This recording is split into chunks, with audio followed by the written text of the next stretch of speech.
No heckling from the crowd at very, very early. Good morning, everyone, and happy Valentine's Day. Some of you are looking a bit grumpy. Why? So loud? Well, take your hearing aids out like me and you'll be okay. It's okay.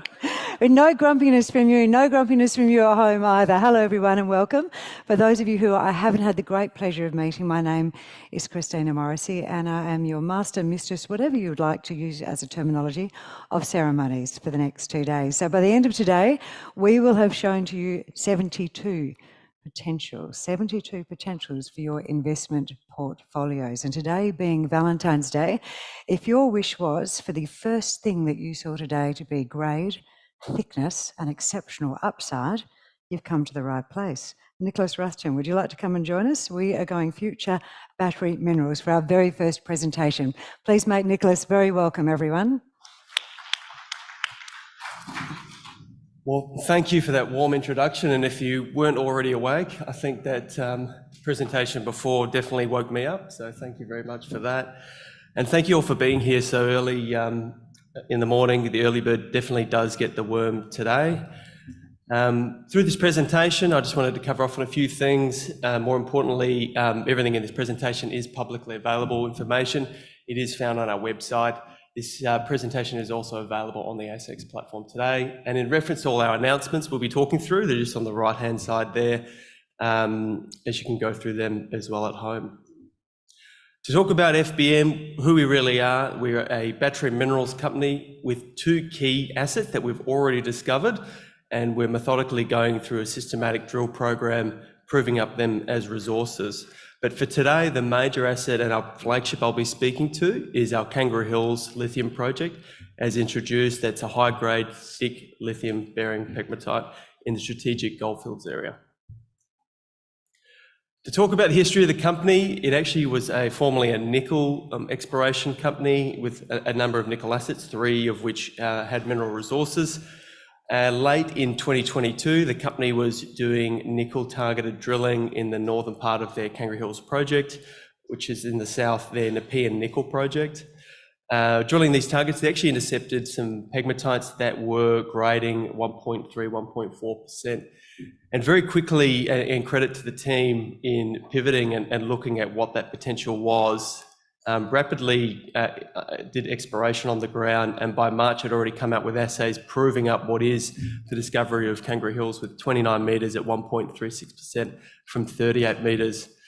But really the management team and the company more broadly is focused on is rapidly developing and working the ground that we have quite methodically and through our experience in lithium proving up what we see as quite tangible assets moving forward. Concurrently with that, we actually acquired the Nevada Lithium project, and same again, found that the region was prospective, undertook a drilling program and made the discovery there. And really where we are today is looking at the year ahead is we've got 2 mineral resources on 2 high-grade prospective lithium projects in 2 tier 1 jurisdictions. To talk about the company corporately, again, there's our share price at around about 5.5 cents today. Market capitalisation circa $30 million. We have $3 million in the bank, but also when we last year we actually sold down a P and nickel asset for $10 million cash spread across 4 milestone payments. First one of which we received late last year, second one we received in May, and the next 2 to come 6 months thereafter. Really what that does is takes us off from raising capital for the project primarily, and particularly helps us fund all our exploration on our projects for the year ahead. Composition of the share registry. Look, we do have a large shareholding, or a portion of it, with board and management that was acquired more recently.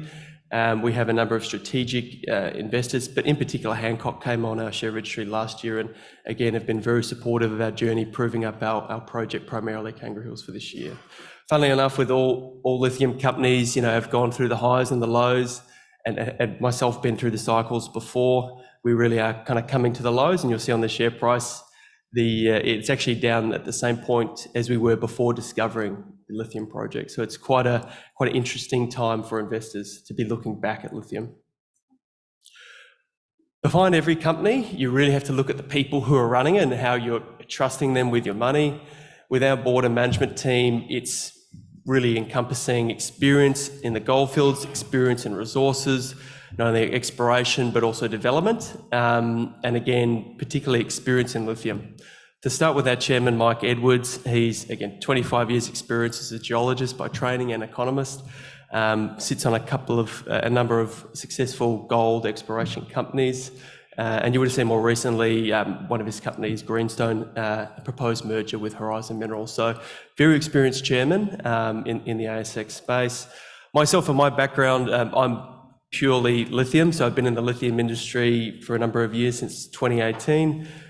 Worked on 5 lithium projects, 2 of which are now in production, and 2 that are at resource stage, and very excited for Kangaroo Hills to be the next one.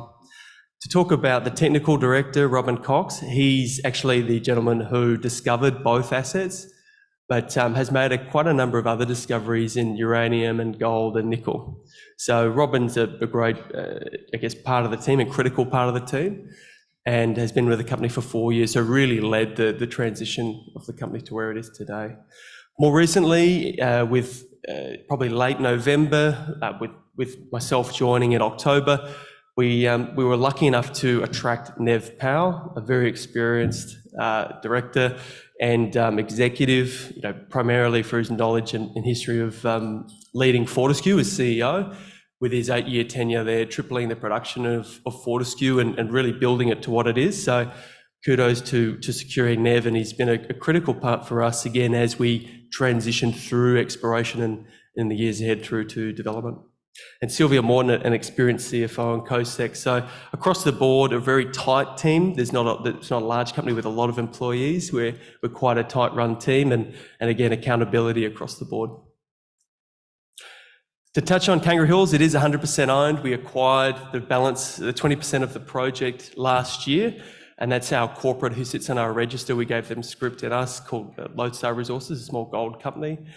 And really where we are, we're situated in one of the best areas you could be for a project, not only for lithium, but in general. 17 k's south of Coolgardie, sealed road to site, within a stone's throw distance to other lithium resources, but 2 operating assets. But the access to infrastructure is really critical, particularly when you're looking to develop a project. So not only having the value in the ground, but getting it out of the ground. And really for us, and what we see and we take credit from and take comfort in, is we really have a high grade, near surface, shallow dipping pegmatite. And I'll touch on a bit further, but we've uncovered more in the area, and something that we're really looking to do in a methodical, sort of systematic approach over the year ahead.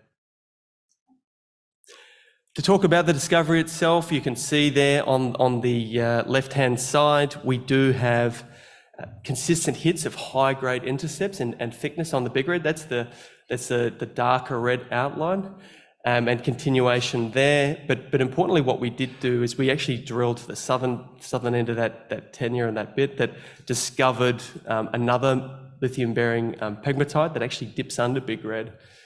But you can see on the right-hand side, those drill holes are really in the centerpiece there with the call out of those drill results. We really only scratched the surface of the tenure that we have. And for the year ahead is our plan, particularly to go north in what is the most prospective area as we continue to sort of chase big red along its strike there. But if you look on the left-hand side, the main thing to call out there, besides the outcropping in the pink, you'll see scattered across the tenure, is also those big blue sort of formations, and that's actually our resistivity targets. And resistivity, the testing of the non-magnetic material on our tenure, has been a really good predictor for where these pegmatites have been. And that's been supported as we only did this survey in December and then went back and checked our drill results, and it's mimicked exactly where, you know, the mineralization and the pegmatites have been. So as you can see in the northern part, something that we've really only scratched the surface of what this project has to offer. To give you a bit of a visualization of the two pegmatites and how they track, you can see big red, you know, continues to extend to the north, but actually both of them do, Rocky and big red, and that's what gives us a lot of confidence around potentially a bigger system and a bit of a feeder system as we go north. And the important thing to call out there is that big red, you can see, is very shallow dipping. So it's at an angle about 30 degrees that we know so far. And what that really gives us confidence in is how amenable it is to open pit mining. Something that you know, puts us, when we get to that point in the study phase, at the lower end of the cost curve, at the lower the strip ratio. But what Rocky does is it ties together another I guess, system. It proves there's a stack system occurring, particularly as we go north, and it really does add a bit of size to what the scale of the project can be due to its proximity to Big Red. As I touched on, the most prospective area that we have is our northern tenure, and that's really what we've looked to target and really maximise the value in, geologically speaking, for the year ahead in a systematic approach. First, stepping out, you know, what we see and what we know at Big Red. That's what we're very focused on, of continuing that particular pegmatite. But in terms of all our northern targets, which are Western Grey, Big Red North, Big Red West, Whiptail and Quokka, they all have exceptional prospectivity as well due to historical drilling that we've got confirmed that there's mineralisation in them, but also rock chips and surfeit outcropping. So as we say, targets, there can be quite a big spread of what determines a target, but for us, we've sort of confirmed these all as very drill-ready targets for the year ahead. It'd be remiss of me as a project developer in the lithium space to not talk about metallurgy. You can have a lot of tons, but if you can't extract it and sell it, it does become quite challenging. And really what we did as a business is late last year undertake a metallurgical program, and we've just got those results earlier this month that confirm one, spodumene dominant mineralisation, circa 90%. But more importantly, we undertook a raft of metallurgical pathways that proved that we can use conventional methods, being DMS and froth flotation, to economically recover the lithium and the spodumene out of that area. So really, the year ahead and what we're doing is, once we've done all the geological testing of our targets, trying to maximise the size of the project, at the back end, really look to undertake another metallurgical project, look at variability and see how we can start to wrap our head around the economics and move into a study phase with the project. But the important there is the amenability of DMS, which comes at a great advantage due to economic benchmarks and measures, being operational cost reduction, capital cost reduction, but also the use of water and other non-financial metrics that really make your project more attractive. Quickly, just to touch on Nevada, again, it's an 80% owned project. We're really situated in quite an interesting area where we're the last one to come up with a resource. So 3 of our peers that all are contiguous to us all have mineral resources already, and in particular, American Lithium and ABTC have already entered the study phase and development phase of their projects. So the main reason for Nevada that we saw is it's a mining-friendly state and jurisdiction, but more importantly, there's downstream investment in the province, and also the peers in the area who have already done the hard yards of proving that these processes can work and now moving them into development. The IRA really sort of backs that up. Obviously, questions of how that looks moving forward, but some of our peers have already received tens of millions of dollars of funding for their projects that are just slightly more advanced than us. So it does open up a whole other opportunity there to advance projects with non-diluted capital that can help progress this asset moving forward.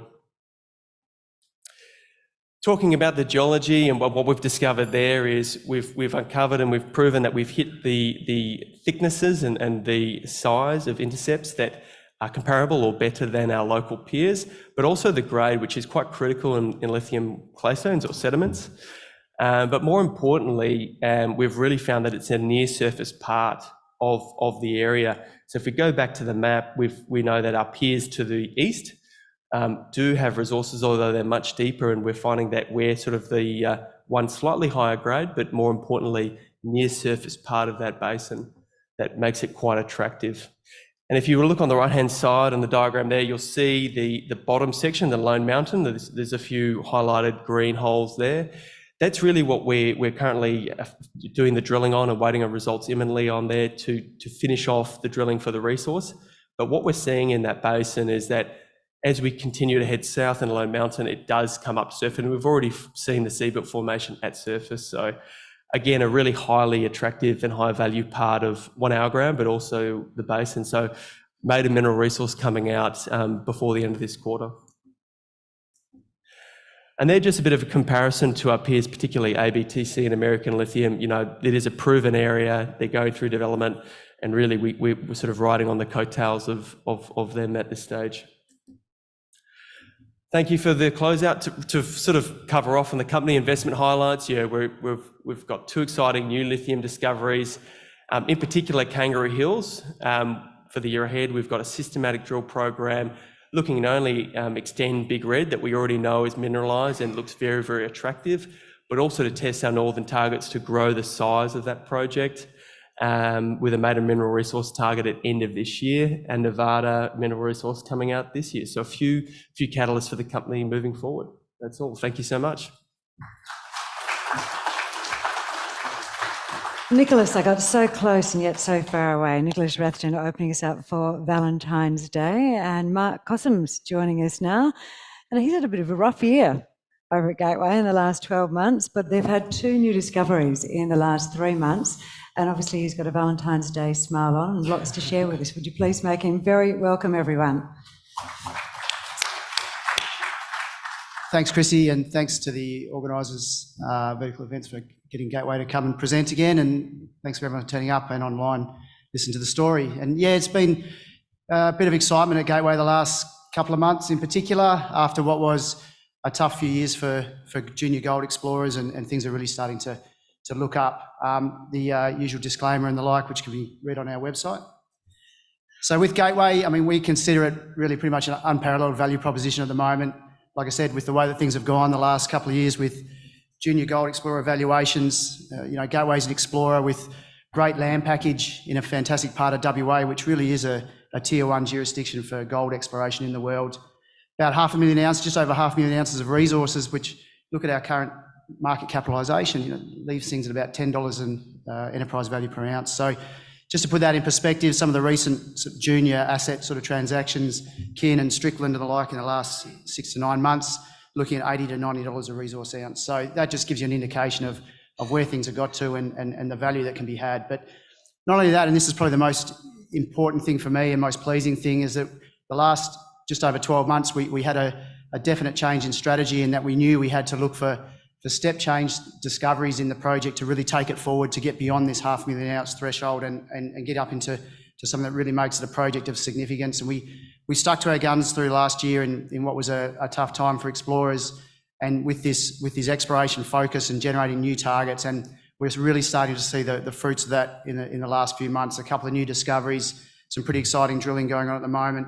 And really, as far as where we are and what the company is, 2024 is going to be fantastic. And to do that, we've got the team, the management, and also the shareholders behind us to really make sure we propel Gateway forward. Bit of a quick corporate summary. The important takeaways there, I suppose, our biggest shareholder, Kerry Hermanis, has been with the company for a long time. He's stuck with us and backed us, and we really appreciate his backing. And not only that, all our top 20 have been there for a long time, particularly the last sort of 6 years when the company was reset. And they've always helped us, through good times and bad, which is really appreciated. Directors there got a fair stake in the game. And if we look at the capital structure, still fairly tight for an explorer the size that we are, and really leaves us leverage to upside. I mentioned the team. I won't go through everyone's sort of credentials there, but really what I can say is that within that group, we've got a background in technical, not only exploration and discovery, but growing companies, running feasibility studies, operating mines, and really creating value for shareholders. So where are we? Well, Gateway's just north of Sandstone in the Murchison region of WA, historic goldfield of WA. It's a pretty unconsolidated area in terms of the majority of the resources in this area are controlled by juniors like ourselves. Out to the west of us, a lot of the ground's been consolidated with Westgold and Ramelius and the like. Out to the east, same sort of story with Goldfields and Bellevue. This part of WA, for various reasons, is still in the hands of a lot of juniors, and the opposite upside for that from a corporate point of view. But not only that, it gives us a real foothold, and it enables us to get hold of a pretty undervalued asset and take it forward. I mentioned our focus the last 12 months. We went back and really looking for step change discoveries, pulled the project apart, and looking for making these things that are going to create real value for the company and its shareholders, and we're starting to see the fruits of that now. So last year we began this project-wide study.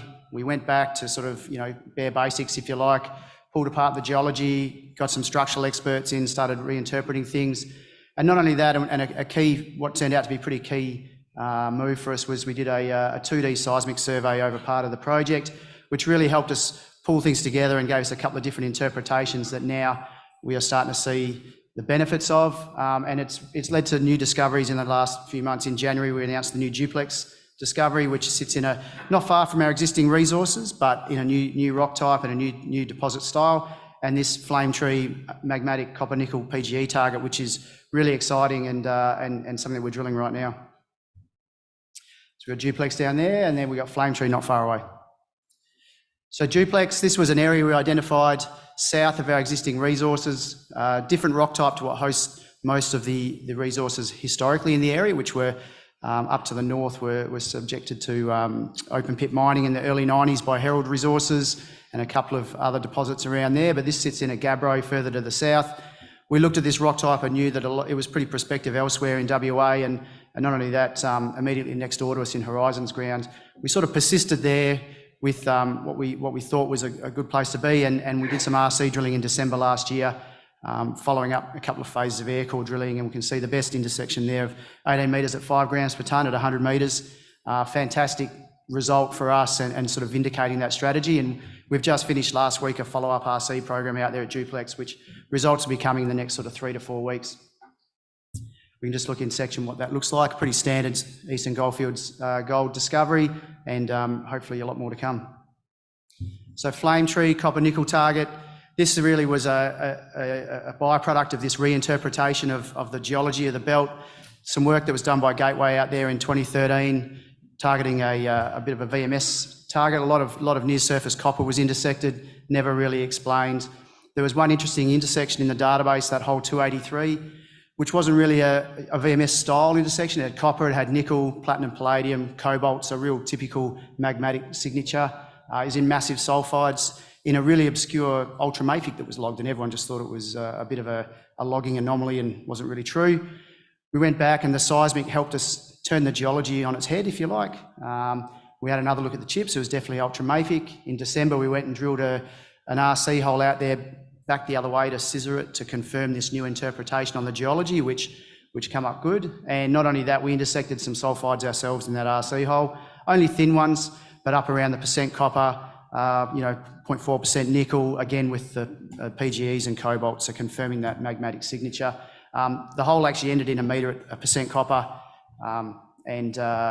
we really took a lot of encouragement out of that. But separate to that whole process, there was an EM survey conducted back in the day, a fixed loop survey. We reprocessed that independent of our own work and come up again with this east dipping interpretation at depth, and that's a fairly strong EM conductor down there, 12,500 Siemens.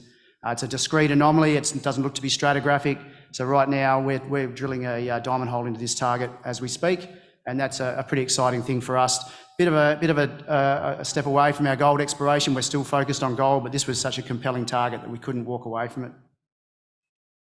This led us to have another look at what has been targeted historically in the area from a similar point of view, particularly in the late 70s, early 80s. A lot of existing targets that haven't been followed up to the north at the Montague Range intrusion. We can see there some of the near surface results that have come from this historic exploration. So really, there's a lot of exciting targets of a similar ilk to follow up on the project, and really, we're pretty excited by what could be and the type of value that we could create for Gateway shareholders.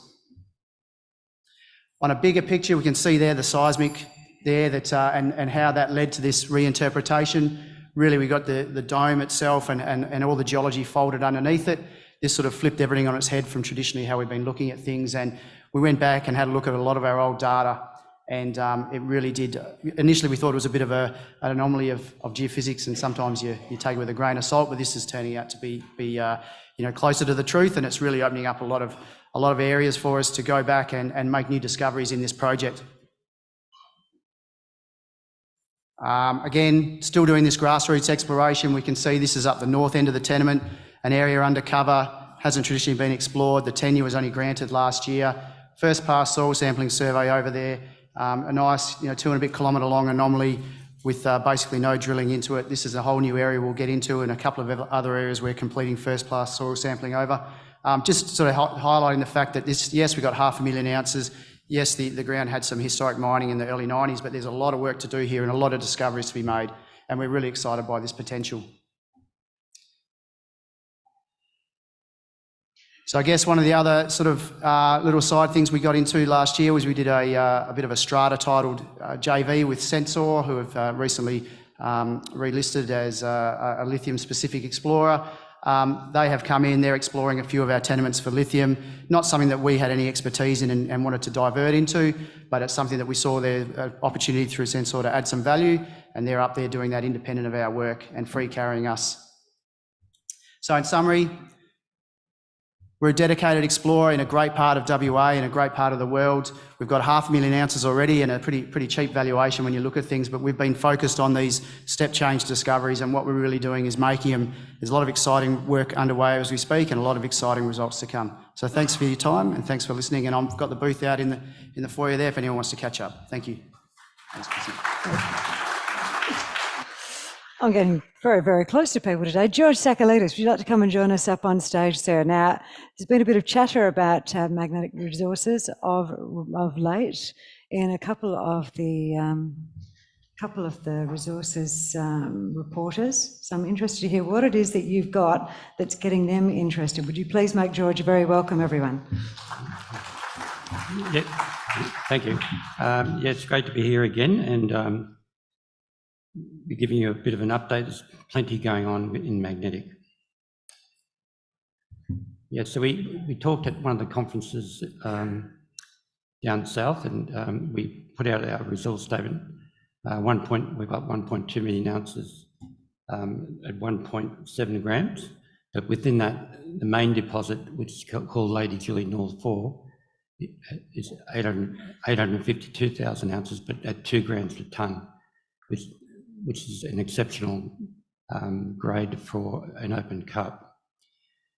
We own our land 100%, and we're within trucking distance of 3 separate mills, and we're actually due to put out a pre-feasibility results, and as you can imagine, the results will be very, very good. Market cap's 240 million. We've had a reasonable share performance this year. Pretty tightly held stock. About top 4 owned 45%, the top 20 owned 71%. And Laverton is about 300 kilometres north of Kalgoorlie. Discovery-wise, Hawksnest 9 was the first one. Then we discovered Lady Julie Central. Last but not least is Lady Julie North 4, which was discovered around 2021. Serious amount of drilling. So this is a development story. There's about 150,000 metres of drilling completed. Okay, so location-wise, we actually stay at Laverton. We're 15 kilometres to the south. We're next door to some of the big deposits, Wallaby and Sunrise Dam, but those mills are very close. And this is another map showing those mills. 2 of the mills are less than half capacity, and we're within 10, 15 k's of those 2 mills. So there's an opportunity to do deals, and a lot of these companies are in our data room if you're not aware. Okay, so 8 and 9, it's only 2 k's from Lady Julie Central, and Lady Julie North 4 is a further 2 k's away. Lady Julie North 4 sits on the Chatterbox Shear, which is a major structure, and Lady Julie North 4 is the main thing we're talking about today. The resource that we put out in November, there was a 107% increase from the February resource, and Lady Julie went up by 300% from 200 to 850. So significant increases, and we expect the same moving on. HU9 is a surface deposit, and that's what led me to keep drilling. Then we discovered Lady Julie Central, and that deposit has some remarkable high-grade intersections from surface, and most likely will be the starter pit. But the third one, Lady Julie North 4, has 30 metres of transported overburden over the top, but nevertheless the intersections have been significant, and as we go deeper they seem to get better and better, and this is the one that's most of the market is becoming excited about. Okay, so this is a plan. It's about 700 metres long. It's increasing in each direction. There's an upper and lower hanging wall. And there's 2 cross sections that we'll see, and you can see some of the intersections are pretty good. 30 metres at 5.5 grams, 21 at 5.4. We stepped out by 60 metres, and we've encountered a 40-metre intersection of the breccia silica pyrite alteration. Most of the time that's well mineralised, and we are continuing drilling in that area to scope out how big this is. The second cross section is one that we published previously, and it had our best intersection of 133 metres to 2.9, and you can see we've already completed a deeper drill hole. We're waiting for those results. All the drilling we're doing to date are diamond drilling because of the depth that we're going to.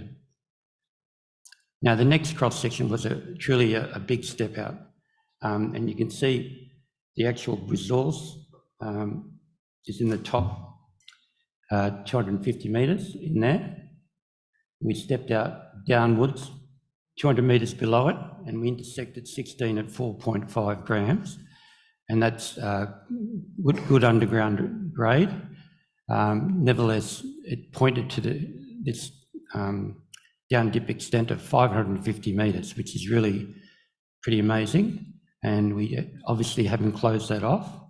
It appears to be open, well, it will be open because we haven't drilled down that deep, but it does give you the big potential size of the system.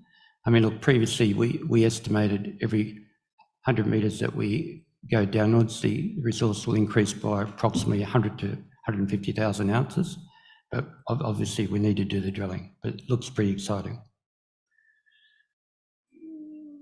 Okay, so this is an interesting map in that we made a comparison between ourselves and many other companies with production or near production as an open pit.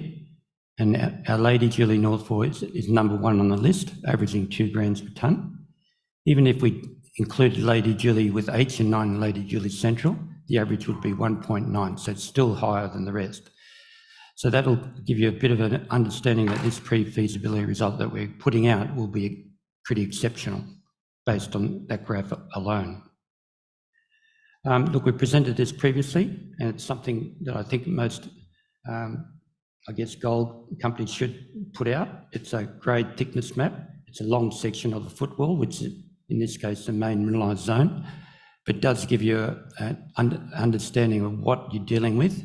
And from our point of view, it's allowed us to step out. The hole 33, which had the 16 at 4.5 grams, is way below, down here. Nevertheless, using this sort of information and structural interp allowed us to put that deeper hole down. So it's a good way of representing what you have. Okay, look, I've shown this before, but there are some big deposits. Wallaby, Sunrise Dam, they are stacked downwards. We currently have about 3 stacks, but we haven't drilled deep enough. These deposits go down to a couple of kilometres extent. We note that Sunrise Dam have these breccia zones, which are shown as yellow dashes, and they make their way close to surface. You can see them making their way close to surface. We think that's in some ways similar to what we're finding, because we have some very thick breccia zones. And this is what they look like, and you can see the angular nature of the glass and the silica pyrite. As we go north in our deposit, we actually get bleached, altered ultramafics as well. So all the rock types are strongly altered. This gravity map shows you the extent of the Chatterbox shear, and note that it starts from Beasley Creek, which is mined out, Polo, which has been mined out, our Lady Julie North 4, and all the way down to Wallaby, which is a 7 million ounce deposit. This is a major structural feature. It's a mineralised feature, and you can actually see it in seismic as well. You can see this structure here, and that actually is the Chatterbox shear, which Lady Julie North 4 sits on. The extent of that structure is about 1.5 k's, and we've only drilled down about 550 metres so far. The information so far points to that structure being mineralised as well at depth, and that's part of the upside of what we have. Okay, in the background, we've done all these studies as part of the pre-feasibility and also for our mining lease proposals. We've started in the negotiations on native title. Metallurgy so far has been fantastic. So everything is good. So hopefully we can get these, put the pre-fees out, continue our drilling and get ready for production. So in summary, we've done pretty well, and we're going to continue our drilling. At the same time, pre-feasibility will show how good it is, and we'll see where we all end up. Thanks very much. Thank you, George. All right, who knows what a qualification scale micronizer is, or where you'd find one? Our next presenter does, and it makes him very, very happy. It's making a lot of people in Western Australia very, very happy. Would you please welcome from International Graphite, Andrew Worland. Welcome, sir. Thanks, Chrissy. Thanks, everyone, for showing up bright and early this Wednesday morning, and welcome everyone online. Yeah, fantastic news for us in International Graphite this week. We announced the commissioning of our first production unit down in Collie, so I'm looking forward to describing that for you. I will be making some forward statements and economic forecasts in this presentation, so please note the disclosure there. So International Graphite's developing 2 world-class assets here in Western Australia. We're uniquely Western Australian focused for the graphite industry. You'll be very rare for anybody to find a company that's developing a mine and downstream facilities in the one jurisdiction. And we're leading the way in that. Our Springdale Graphite project in the south coast of Western Australia and our planned battery anode facilities in Collie. As I said, we've installed our first production unit in Collie, and we opened that this week. And we hosted a significant contingent of government agencies on Monday to thank them for their role in building, helping build our facility. There's a $1.5 million micronising facility there in the light industrial area of Collie, which was being now wet commissioned on imported graphite concentrates. We are producing samples for product customer acceptance and sales, and we anticipate generating sales agreements for our micronised product later this year, and that'll underwrite the expansion of that facility to a 4,000 tonne per annum micronising facility. Micronising graphite has a broad range of applications in battery, energy storage, and industrial uses, including thermal management, lubricants, engineered products, polymers, and battery cathodes.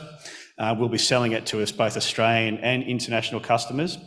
The average price we'll be receiving it's quite broad, between $1,800 and $8,500 a tonne, depending on purity and other specifications, at a reasonably low operating cost relative to those prices. So it's a very exciting development for us. The significance of this for International Graphite is that it gets us into the marketplace for graphite well ahead of when one might get into it when fully integrating the mine to market operations that I'm about to tell you about. It'll establish a brand and as I said, a cash flow for us and be a real point of difference for International Graphite. We released a scoping study 3 or 4 weeks ago in respect to what we're describing as the integrated mine to market strategy for the Springdale Graphite Project and Collie downstream processing. Close up of Springdale on the south coast of Western Australia, just near Hopeton. We're on cleared agricultural farmland. We've got magnificent relationships with all the farm owners down there, in particular 3 that our operations most affect. We are 25 kilometres from Ravensthorpe nickel mine and just south of the Mount Catlin lithium mine. So it's an area that's well and truly used to dealing with both mining operations and agriculture in the one region. Well supported by infrastructure, an airport, 1,600 metre commercial airstrip just to the north of our properties. We won Explorer of the Year last year for the work that we did on our mineral resource. We inherited 15.5 million tonnes at just over 6% from Comet Resources back in April 2022, which is the foundation of our listing. We've expanded that now to 49.3 million tonnes at 6.5% for 3.2 million tonnes of contained graphite. That's at a 2% cut-off. At 5% graphite cut-off, you're looking at 28 million tonnes at 8.7% TGC for 2.4 million tonnes of contained metal. That's a significant inventory in the graphite industry. So we've got more than enough graphite there under reporting at this point in time to advance through to full feasibility. But there is significant exploration potential on the properties. We've only explored somewhere in the region of 10% of our tenement areas. And all of that area to the north of the yellow yoke that you can see on that image is graphite anomalies from aeromagnetic surveys that are yet to be tested. So there's areas of land on our tenements that are at least as big as the existing mineral resource that are yet to be tested. So I think we can very safely say that we've got decades of mining operations ahead of us down at Springdale. The scoping study that we released last week, or a couple of weeks ago, I should say, considered a 500,000 tonne per annum processing facility, a conventional open pit mine, just on day shift only from a mining perspective. You can see there on the left-hand side the drawdown of indicated resource. We've only modelled the first 15 years, of which 72% of the ore that was processed came from the indicated category. As I said, once we go and drill further, we'll upgrade that. We know we have some 37 years of mine scheduling just on the existing mineral resource. The average grade of the ore that we mined over that 15-year period was just 9.5% TGC. Straightforward graphite concentrator that's practiced all around the world, nothing unique about that particular equipment, no long lead items in there. So once we make a final investment decision for Springdale, we're looking at a 12-month construction period which includes the ordering, manufacturing of equipment and delivery and installation. What we're doing here is trying to capture the full value of the resource. The significance of that micronising facility that I referred to earlier is that it's the first process step in downstream processing for graphite, and it's also results in when we go to the next stage, which is ferritising, it results in micronised byproducts being a part of the process as you move along towards battery anode material. Now, what we're doing down at Collie at the moment is essentially establishing our market for that byproduct for when we get Springdale in operation. So not only is it providing us really important cash flow for a development stage company, it's also providing us with a significant brand, a customer base that will allow us seamlessly to move into larger volumes when Springdale comes online. The next step is the process of purification, which is taking a graphite concentrate from 95% to 99.95%, which is your battery grade material. And from there you go to a coated, which is your final formulation for battery anode. We've established downstream processing R&D facilities in Collie. Again, one of the first companies that's done that globally to establish micronising and spheritizing capability. We have a thermal purification unit down there at Collie. We've produced samples both from imported concentrates, and we are producing samples from the Springdale drill core at the moment, which is showing that our sizing and distributions are meeting market expectations for spheritized graphite. The lithium-ion battery industry is driving all this battery mineral demand, as you're, I'm sure, well aware. I just wanted to show this graph for two reasons. One is graphite's the single most important element by commodity in a lithium-ion battery. Roughly speaking, 1 kilowatt of hour requires 1 kilogram of graphite. And the other thing I wanted to point out is that we hear a lot about the lithium-ion battery, electric vehicle sales quarter by quarter, and how it can sometimes move up and down and doesn't necessarily meet expectations. The important thing on this graph is that back in 2021, the electric vehicle forecast sales for 2023 was going to be 14 million units. And that's a figure from the International Energy Association. They actually hit, according to Reuters, 13.6 million vehicle sales in 2023. So clearly the trajectory is consistent with forecasts. And so I'd urge everybody, when they're considering the electric vehicle market, to think about the macro theme and not get too caught up in month on month and quarter by quarter movements. This is a scoping study, integrated financial results, significant earnings potential for our fully integrated facilities. The results were published in detail in our release 3 or 4 weeks ago, so I'll refer you to those. The capital cost for the concentrator at Springdale, $76 million, and then for uncoated material, another $124 million. Those numbers are consistent with estimates we put out back in 2023 as well. Next steps in 2024, down at Springdale, infill drilling, hydrogeotech permitting. We expect to wrap up the DFS by the end of this year for Springdale. With an ounce of luck, we'll have permitting completed as well, but that may roll over into early next year. Similarly, for downstream processing, we'll complete all of the feasibility work during the course of this year, looking to bring in equity partners and offtake during the course of this year to underwrite the funding of the business going forward. I think we represent excellent corporate value of just $26 million. Please do some research and peer compare us to some of our peers, and I think you'll see some excellent value opportunities. So just to finish in the highlights, we're producing micronised graphite in Collie. We are on the path to being a graphite producer, developing a world-class mine at Springdale in the best location to develop mining assets and infrastructure assets in the world. Chris is all over me, so I'll leave it at that. Thanks everyone for listening. I'm going to get one of them soon. Camera, coming up and join us. We're going to Ontario in Canada now, and we're going to go on a tour of a vertically integrated lithium business that's making, it's causing a lot of interest for a lot of people, notably a fellow who you may know of called Joe Lowry, who is very fond of the management team that these guys have put together. Would you please make Cameron very welcome? Thanks, Chrissy, and thanks everyone for attending this great conference once again. We've only got about 10 minutes, so I'll try and flick through as quickly as I can, but I think similar to Andrew's last discussion there, we are in the battery minerals thematic, and certainly in the moment everyone's sort of looking around at the month-by-month characteristics, but certainly it's a medium to long-term prospect for all of us. Look, at the moment we've been sort of oversold, I think, in the lithium industry with a lot of our other peers as well. So the one huge thing on this slide is our strategic management and also strategic shareholders on the register. So we've got some really strong interest on our register and some really large strategic groups, which obviously is a good sentiment for the company.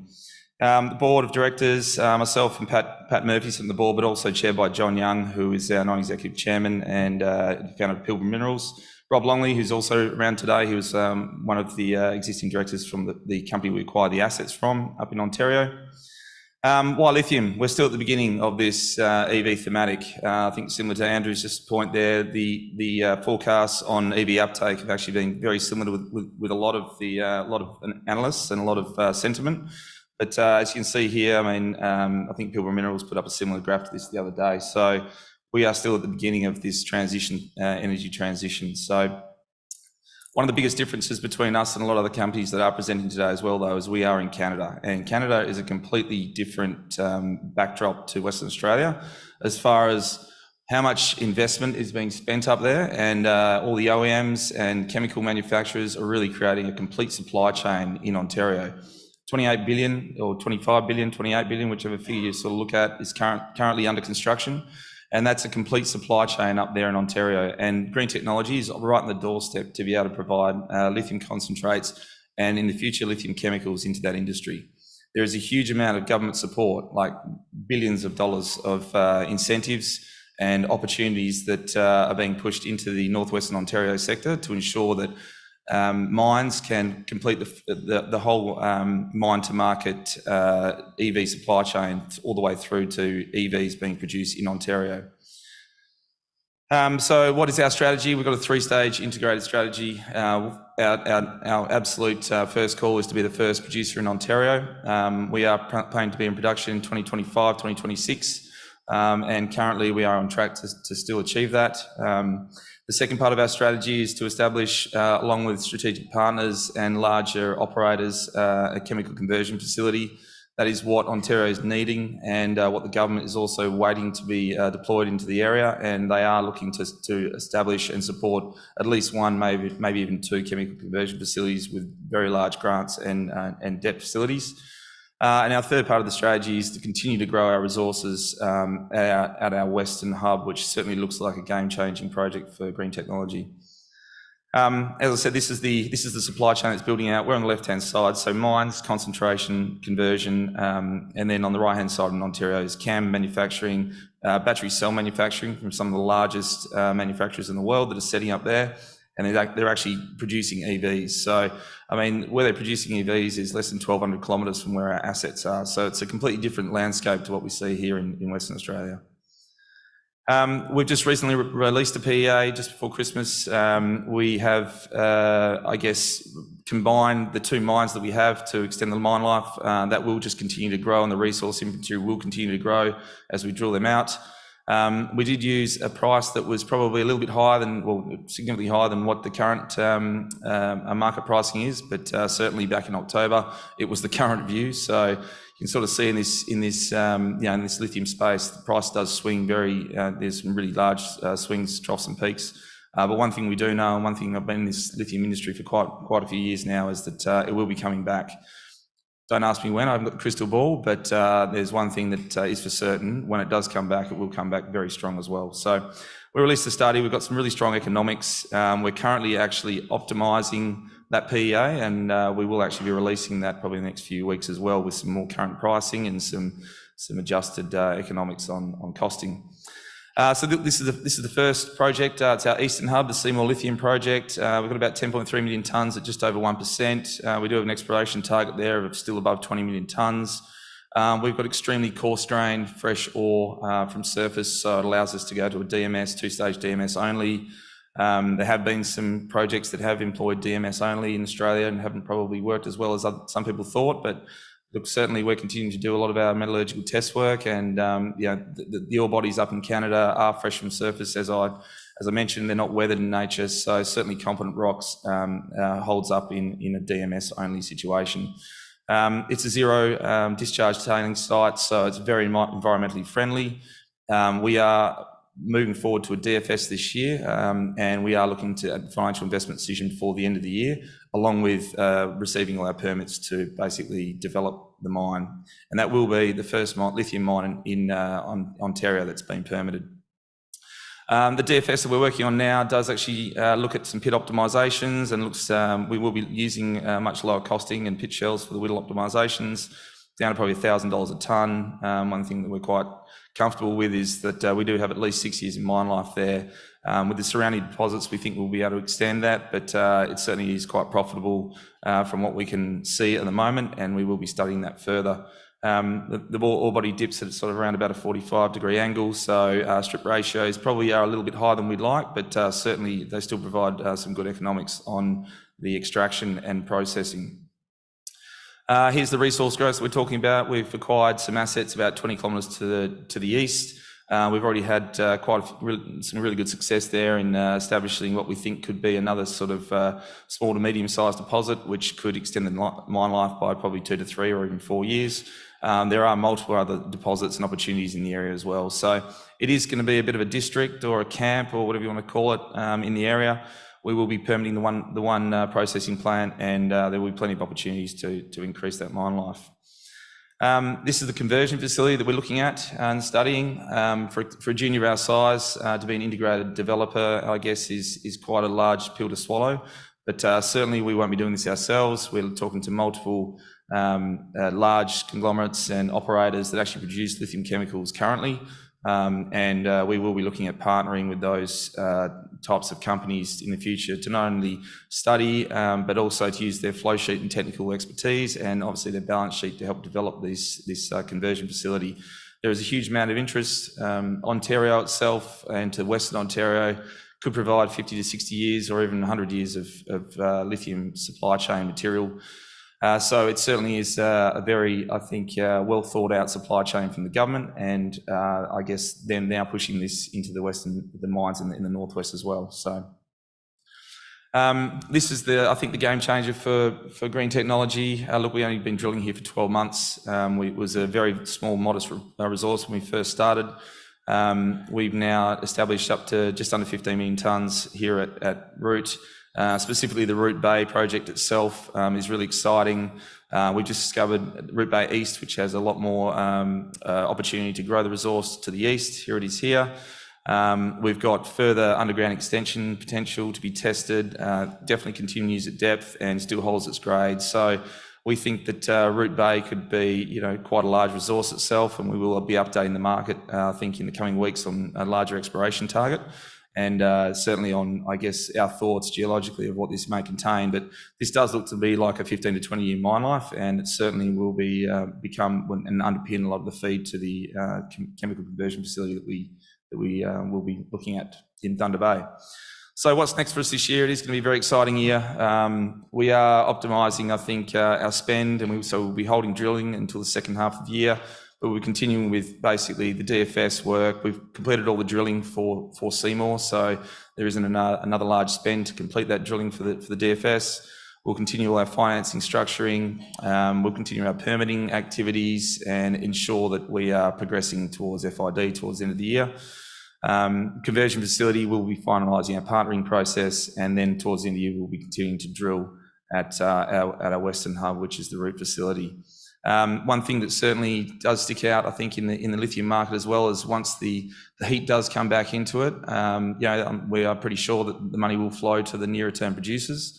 And certainly with Green Technology Metals, we will be the next near-term producer in Ontario, well, the first producer in Ontario, and probably the next one in Canada as well. So, have I made the right time, Chrissy? I've still got 10 seconds left. Go, keep going. Use it. I've run out of slides. I thought I was pretty good there. You're pretty good, Cameron. Well done. I'll give you the high five. Oh, high five. Thanks, Chris. Yeah, well done. Would you thank Thanks, everyone. And that's why Joe Lowry likes them. They say they're going to do something, they stick to their parameters. Well done. And I love Johnny Young. I'm always disappointed when it's not the real Johnny Young, but nevertheless. All right, we're going to introduce you to the largest free milling gold project in Western Australia. as Dr. Matthew Greentree gets all his bits and pieces underway in there. So it's a really interesting project. There's been a lot of news about it lately. They're based out in Katanning, and I think that Dr. Greentree will be very excited at the moment because you're this close now, aren't you? This close. Would you please make him welcome, everyone? All right, thanks for the introduction there, and thank you for coming to the presentation today. Look, we've been working on this for quite some time, and over the past 18 months or so, we've really advanced the project, both in terms of the technical de-risking of that project, with a large resource upgrade in September last year to over 3 million ounces. We've advanced the feasibility studies, and we plan to have DFS results out mid-year. But alongside that, the important things is really acquisition of some of the freehold land that the project sits on, engagement with the community, and these other permitting requirements are incredibly important to see this project come to light. So what I'll do is take you through the project, and there's also a 3D component, so we can actually have a look at the ore body and see really what it looks like under the ground. This presentation is up on our website, so I won't go through the disclaimer, but I will take you through where the company's sitting today. We've just got under 3 million in cash, and we're working through a feasibility study. There's a few things going on in terms of the board as well, so we'll expect to have some announcement out, some changes to the composition of that as well. So we're filling out that board as we're taking the company closer to development and production. So as a snapshot for the company, it's a large resource base of over 3 million ounces, and we have a very strong view on the potential growth of that scale as well, both in the main resource areas and the main project area, but also regionally. We've got over 5,500 square kilometres of tenure in a greenstone belt that really hasn't received much attention in terms of exploration over the years. We have a large reserve base, over 1 million ounces. That gives us a 10-year life of mine. We'd expect to see that reserve increase with the new feasibility studies coming out. Rapid payback, and part of that is really to do with the geometry of the ore body. We see the highest grades early on in the life of mine, and that really gives us a shot in the arm to get things moving and pay back that debt. And as I said, we've been de-risking the project, acquiring the freehold that the project sits on, really getting that permitting in place and taking this project forward. One of the things that I'll point out, this is a bargain at the moment. It's an incredibly large resource base. We're trading well under enterprise value over the resource ounces. So if you want to have a look at a gold stock today, and I think gold is a commodity that people want to have a look at in 2024, and I think Katanning and Ausgold is an absolute buy at the moment. So where are we? We're just 3.5 hours south of Perth, so it's really well located. Perth's up here, the Katanning Gold Project down here, and those tenements in gold are us. To the north of us is Anglo American. Out to the east there is FMG. We're sitting on a major crustal structure that separates two parts of the southwest terrain in the Yilgarn Craton. Incredibly fertile area. We've got some very large deposits there. We've got Julimar up in the north, Boddington, and Greenbushes there on that western side, and obviously the Katanning Gold Project, over 3 million ounces. So this dashboard really gives you a snapshot of what the project looks like and where the DFS are sort of heading at the moment, with the outcomes to be determined by mid-year. One of the important things is relatively low stripping ratio, 4:1. Strong annual production, and in the first 6 years we're seeing over 155,000 ounces, so it is a very large project, and I think really delivers very good outcomes in terms of the financials as well. Alongside that is that long life of mine, which I think is really important in making these investment decisions. We've been de-risking the technical side over the past 2 years or so. The project over its life has had nearly 300,000 metres of drilling across that main Katanning project. We added 17,000 metres to that main resource, and particularly the central zone, which I'll take you through shortly, really to upgrade the resource, particularly in the early parts of the production profile. And you can see the rapid increase in the resource over the last couple of years there.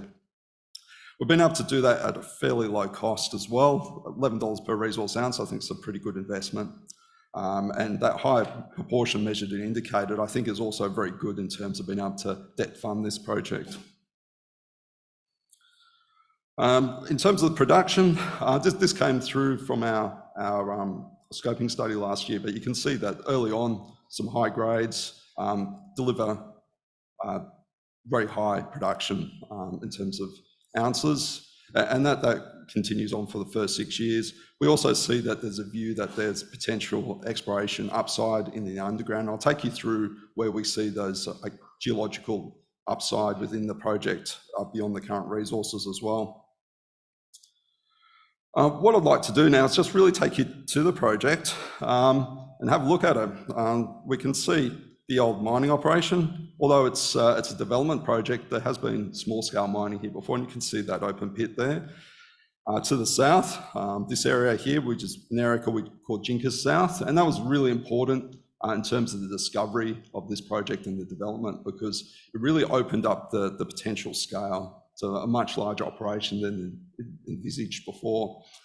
This area here includes some of the freehold that we've purchased recently, and to the south is the Dingo area, which is what we call the southern zone, and we have a strong view on terms of the upside for this project through that southern zone.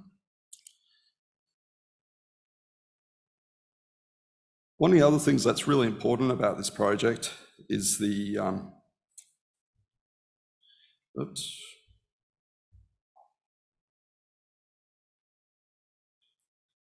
township.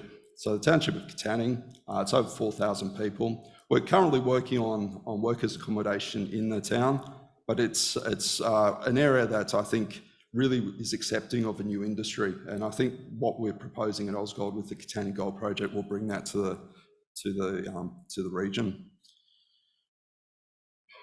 So I'll take you through now the geology. It's a very large mineralised system. That gold anomaly, it's a golden soils anomaly, is over 17 kilometres long. So to put that into context, where we're sitting today in Fremantle is about 17 kilometres from the city of Perth. So that's the sort of scale we're talking about. Most of the focus of our activities in what we call the central zone in the middle here. And that's really the 90% of the current feasibility studies focused in that and the ore reserves.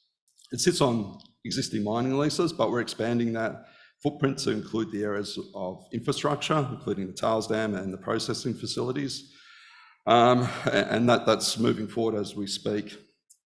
You can see there the current resource base, very long strike length, with some potential to take this further underground as well. Those pits there that are shown there are part of the pre-feasibility study pits. And work is currently going on there as part of the DFS, and we'll see the results of those shortly. You can see there some of the high-grade intercepts here. Although it's a 1 gram ore body, there's some very high-grade material in and amongst that as well, and they form a chute-like geometry. And that's, again, quite important in terms of the development of the project, because these high-grade zones deliver a lot of value, particularly early on in what we call the Jinkers zone, which plunges to the north, and the Jinkers South zone here, which is that more eastern component, which again allows us to increase that scale.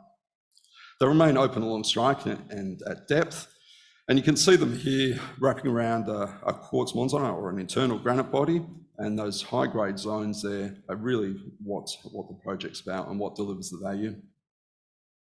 We'll just step through some sections to just give you an idea of what the project and what the deposit looks like. Again, a lot of these areas here, will provide upside to the project into the future as well. Some very high grade material. The Dingo zone, or the southern zone here, remains open. We're seeing a lot of expansion in that recent resource upgrade at Dingo to over 300,000 ounces, and this also adds to or will add to the DFS as we move through those studies. And you can see a lot of extension along strike there with that inferred material in the blue that came with that new resource upgrade in September. So some of the areas that are sitting outside the current studies are the Datatine prospect. Again, some very high-grade results there. It's more steeply plunging. It doesn't sit in our current studies, but it will form part of the DFS work. Although small at this stage, I think it's got a lot of potential and also provides, I guess, some exploration upside along that Datatine Stanley structure. You can see there in that photo, a large piece of gold. That's about a centimetre long piece of gold there. Some very high-grade intercepts there, and this is what we do see in this area along this Stanley Datatine fault here. These cross faults were found to be quite important in localising the gold mineralisation regionally, but also at the Katanning Gold Project. So as our understanding is evolving, we're really focusing on those areas. And this Stanley area, Stanley and Duggan areas I'll talk to, but they are fairly high priority, largely because they provide some very high grades. And you can see here some of the past intercepts at the Stanley project. We're putting that together with our land package outside that along a larger thrust zone. And we have a strong understanding of the geology now, and we've got state government EIS funding to help us drill some of those conceptual targets outside our main project area. Again, the Duggan project, there was a discovery by Ausgold, but you can see some very high-grade gold mineralisation there. When you start seeing these high grades, I think it's something you want to go back to and understand that more, because they don't occur in isolation, and we believe that the fertility of those structures is demonstrated by these results. We've also talked in the past a lot about the regional potential. It's not just for gold. This is a major greenstone belt. We've got 5,500 square kilometres of tenements. We've mapped 2,500 square kilometres of greenstone within that. And those greenstones are important for lithium and other metals as well. So we've undertook a large review of our tenement package and a targeting study. We've turned up a number of lithium targets, but also some rare earth targets amongst our gold targeting as well. So that work's going on in the background, and I think we'll start to see some interesting results coming forward over the next few months. So just to recap, it's 100% owned. It's the largest undeveloped open cut project in Western Australia. It's got a large resource base, large reserve base, DFS coming out mid-year. We've been working hard to de-risk the project, take that forward, and I think it should be an exciting time for Ausgold as we deliver those results. So thanks for your time. Come and talk to us at booth 85 if you've got any further questions. Thank you. Thanks, Matthew. Next up, we've got from Red Metal, Rutherford. This is an interesting discovery they've made up in Queensland. I'm interested to hear more about it because it's completely different, isn't it? Maybe it's definitely an Australian first, maybe a world first. And it does have the potential to rewrite that traditional rare earths cost curve. So please make him very welcome. From Red Metal, it's Rob Rutherford. Thank you very much. That was very well summarised, so I won't even begin to go back into that. But yeah, we've made a pretty significant rare earth discovery around Mount Isa. We've done the breakthrough, the metallurgical work, which is a little bit of a breakthrough. It's showing us that we've got this potential for this low capex, low cost heap leach processing. So a little snapshot on Red Metal and who we are. For some of you who haven't met us before, we listed in 2003, so we've been going for about 20 years. We issued 80 million shares in 2003. We've only got 298 on issue now, 98.9 million. That's quite an achievement in itself, to be a junior and still have that many shares on issue. The reason we've been able to do that is we look for giant base metal deposits. That's our core business. And we've always had a lot of funding support from the majors. We've had strategic alliances with Phelps Dodge, the second largest copper producer in the world, which is now Freeport. And we've currently got an alliance with Oz Minerals, which is now BHP. So we've got some really wonderful targets in the base metal space. Come to our booth and we can show you some, but one of the ones at the moment that's quite appealing is this wonderful Havron and Winu lookalikes immediately along strike from that deposit. We've also, during those 20 years, we discovered the Maronan deposit, and that's being recently spun out into its own IPO. We have just over 50% of that asset, and it's getting spectacular lead silver results close to surface. It's one of the larger undeveloped silver lead resources in Australia. You get that Maronan, you get all the wonderful juicy base metal targets pretty much for free, chucked in as steak knives, if you like this rare earth discovery that I'm about to show you. You can see our share price has pretty well doubled since we put the announcement out last week. And I think people are just starting to wake up to what we've discovered here because it's so different from what everyone else is playing with. Our market cap's about 54 million. Meteoric, who've got a fairly interesting rare earth project that we think is comparable, has got a market cap of about 400 million. So get on board, there's still plenty of upside on this train. It's just leaving the station. So all that promotional stuff aside, we'll move along. Before I go diving into our project, there's probably a couple of things you need to know when you look at rare earth projects. It's all about mineralogy and it's all about host rock, which impacts on the metallurgy. There's two types of rare earth projects emerging in Australia at the moment and potentially the world. There's these complex high temperature processing routes which treat monazite and apatite. They get the monazite and apatite from making mineral concentrates from carbonatites and the byproducts of mineral sand mining. These have really high capex, over $1.5 billion or more. They use temperatures of over 800 degrees to treat the minerals, and they are also got radionuclide issues with thorium. At the other end of the spectrum, we've got what I call simple low temperature leachable deposits.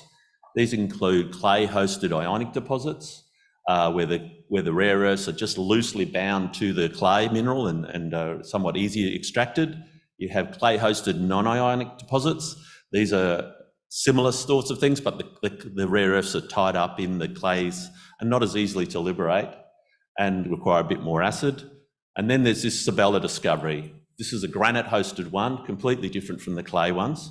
And all of these low temperature ones offer the potential for low capex and low OPEX operations.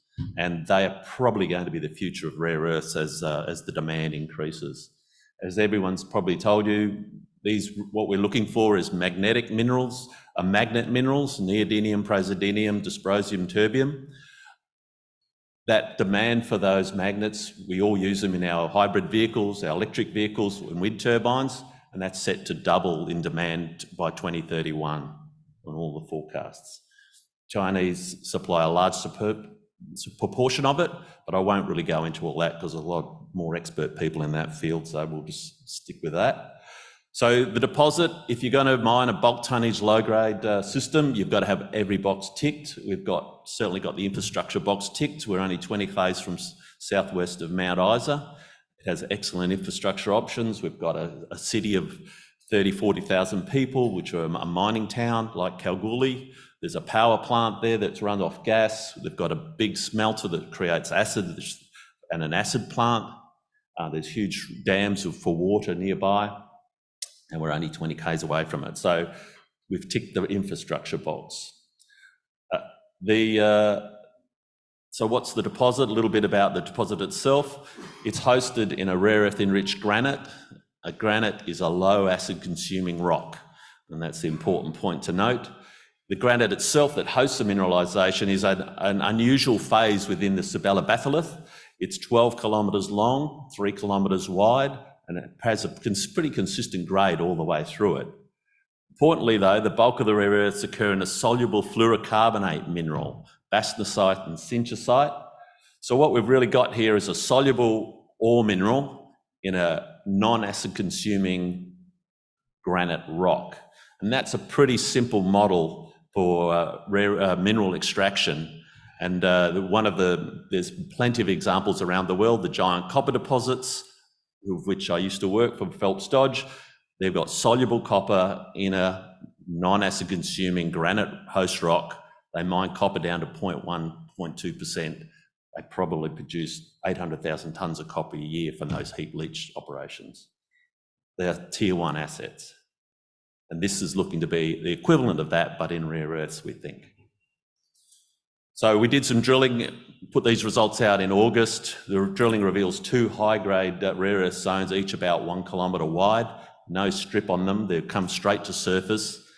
And the grades are pretty much the same through the oxidation profile and into the fresh. We got about 20 metres of weathering.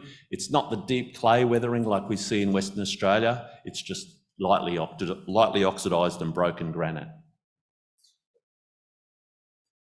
These zones extend, we drilled a traverse to the north 4 kilometres. It's still up there. It's called the Donkey Dam Traverse. And then we've got these 2 wide zones. They're open to the north and south. But importantly, they're also open at depth. The leach characteristics that we're seeing in the oxidised weathered rock is identical to what we're seeing in the fresh. So these aren't blanket deposits like we often get in the clay seams, which are supergene enrichments. These are quite deep penetrating deposits. We've drilled it to 120 metres and we're still in the mineralisation.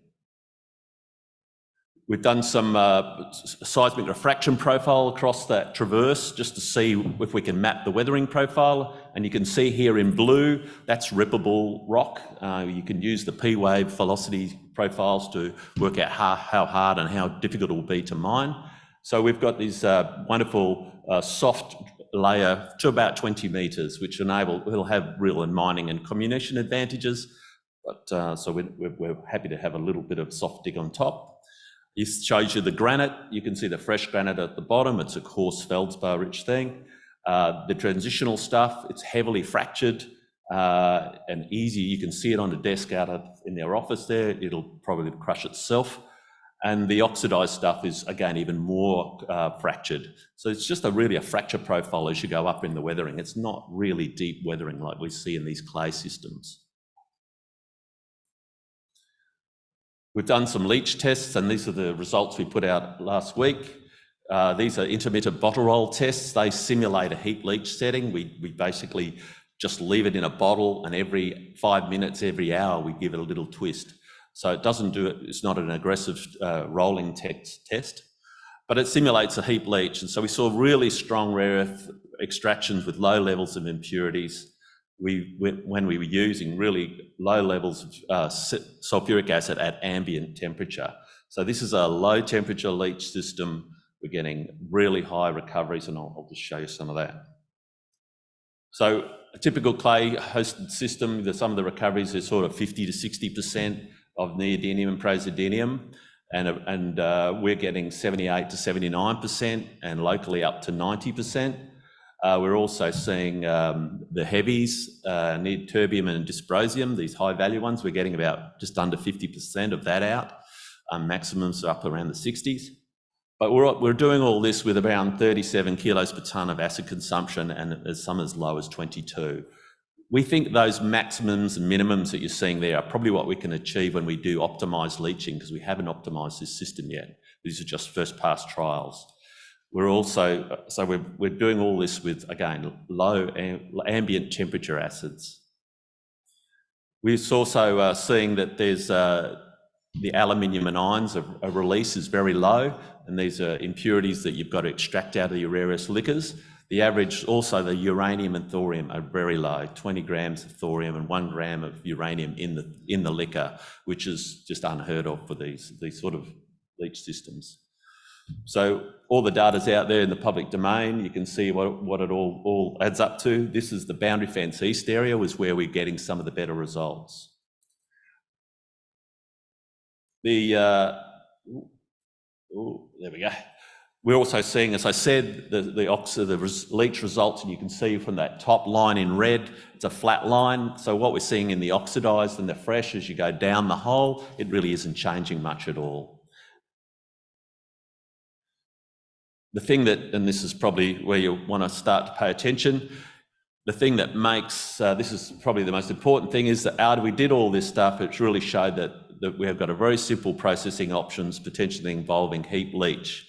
But the data also showed that we can increase the revenue, in other words, to increase the rare earth extraction and reduce the processing cost, that is the acid consumption, by doing some really simple tricks. And one of them is just increasing the particle size. We went from 1 to 3 millimeters and we got more rare earths out and less acid consumption, which is completely odd when you think of base metals. Normally you've got to grind the hell out of the rock to liberate more of the base metals. But this is exactly the opposite. So when we started seeing this sort of stuff, we was going, holy hell, this is a heap leach situation.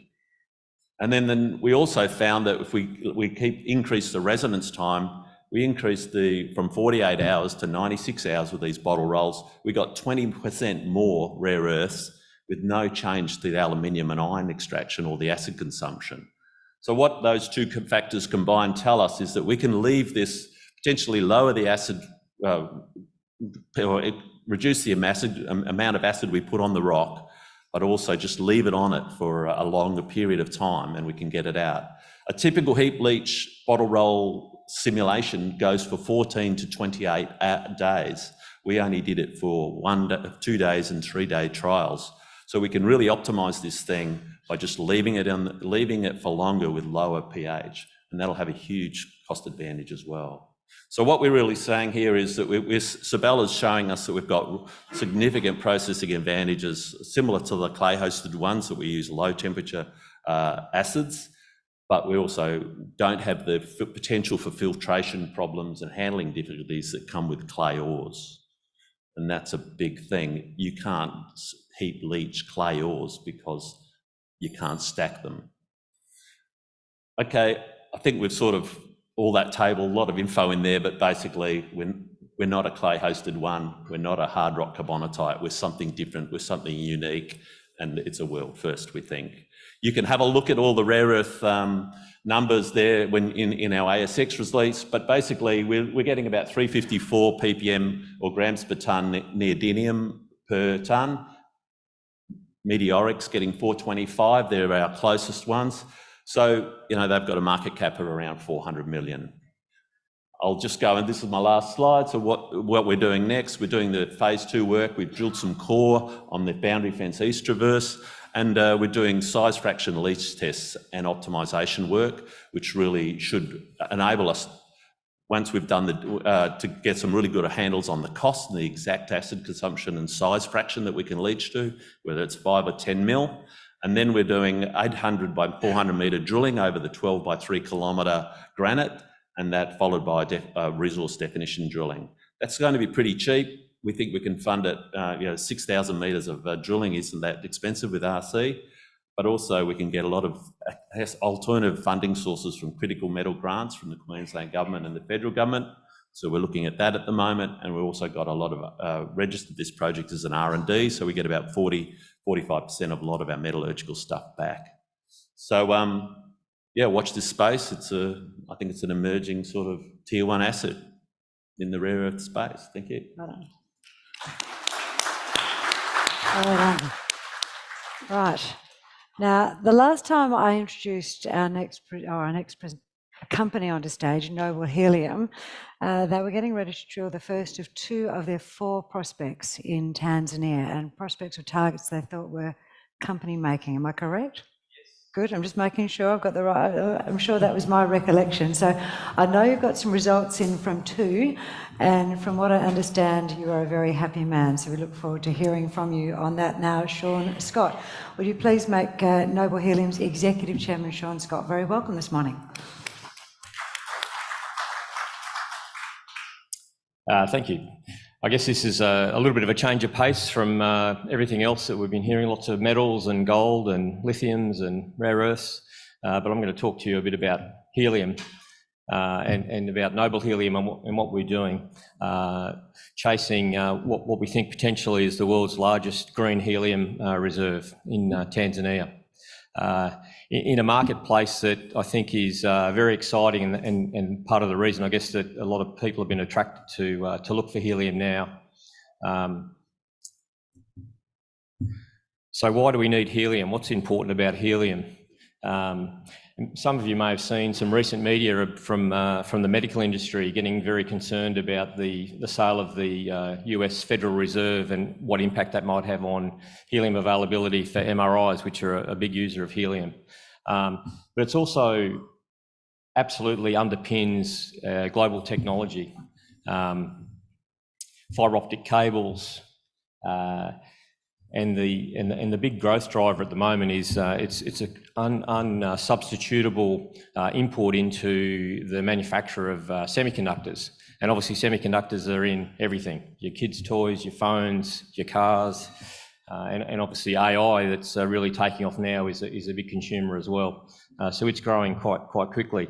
At the moment it's about a US $5 billion wholesale market, predicted to grow to about 8 billion by 2030. So moving along pretty quickly. And of course the other big use is rocket launches, purging fuel systems, keeping tanks pressurised when they're flying, etc. And this is probably the thing that I think people are struggling to get their head around in respect of helium. If we do a comparison, and what this is comparing is the Tier 1 long-term wholesale price of helium at the moment, which is about 450 US an MCF, compared to Australian gas cap of $12 an MCF. And you can see that there's a massive difference. And fundamentally what that means is that we, as a helium producer, I need to produce about 1.7% of the production to get the same revenue line as I would from a gas project. So what that means is that the size of the resource that I need, the flows that I need to get, the production I need to produce, and therefore the costs that go with producing that are very, very small, but I can still have a significantly valuable and high revenue producing project. So keep that in mind. So North Rukwa is one of 4 project areas that we have in Tanzania. Tanzania is a unique geology for helium. So helium is produced through the radioactive decay of uraniums and thoriums in the crust. So you need crust of a certain age to have produced that inventory of helium, which we have in the Tanzanian craton. But then what's very special about Tanzania is that it's an active rifting system. And when I say active, over the last several hundred million years, we've seen a lot of rifting, upthrusting, heating, etc. And what that's done is that's released all of that helium inventory out into the surrounding rocks, and it's migrating, and obviously as a gas wants to find its way to the lowest point of pressure, so heading towards the surface. We've drilled our first 2 wells in Mbalali in Tanzania, and what we've seen so far is we encountered about a 10 to 15 metre free gas cap, quite close to surface. The way we were set up to drill, being our first well in a new basin, we weren't in a position to test that at that time. And across the two wells, significant, very high permeability and great porosity reservoirs, over a millidarcy in some of those reservoirs. 148 metres of net reservoir in Mbalali 1, 271 metres of net reservoir in Mbalali 2. So a significant and high quality reservoir that has the potential to flow very, very well. A helium concentration up to 2.46%, which doesn't seem like much, but that is very, very material. There are a few places in the world where you have helium at that concentration. We also interestingly saw some significantly above atmospheric hydrogen in the first 350 metres of the second well as well, which obviously we want to go back and test. So I guess just to put that into context for you, where 2.46% sits when we look at the production of helium in other places around the world.